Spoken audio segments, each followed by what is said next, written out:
Long ago, there were two cities called Sodom and Gomorrah. The people there were very wicked. They did many bad things that went against God's will. The cities were filled with violence, greed, and immorality. The people had forgotten about God and lived only for their own pleasure. Their wickedness was so great that it reached the heavens. Living in Sodom was a man named Lot. He was a righteous man. Lot was different from the people of Sodom. He tried to live a good life and follow God's laws. Lot was troubled by the wickedness he saw around him. He knew that God would not tolerate such behavior forever.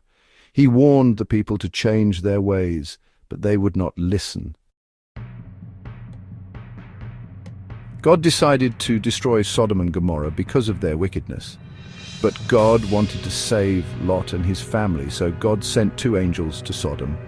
The angels came to Sodom disguised as men. Lot was sitting at the gate of Sodom when the angels arrived. He saw them and invited them to stay at his house.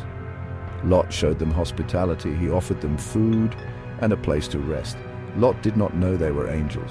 The men of Sodom saw the strangers. They surrounded Lot's house. The men of Sodom were wicked. They wanted to harm the strangers. They demanded that Lot hand over the strangers. Lot refused. He protected his guests.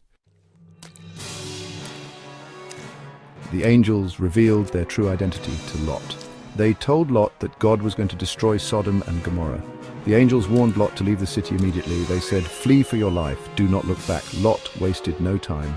He took his wife and two daughters and fled from Sodom. They left everything behind. As they fled, fire and brimstone rained down from heaven.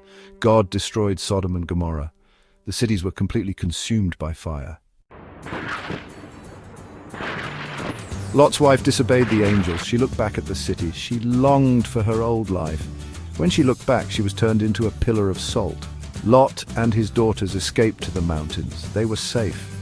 The story of Sodom and Gomorrah teaches important lessons. It shows us that God punishes wickedness. It also teaches us the importance of obedience. Lot and his daughters were saved because they obeyed God. Lot's wife disobeyed and suffered the consequences. We should always strive to obey God. We should remember that our choices have consequences.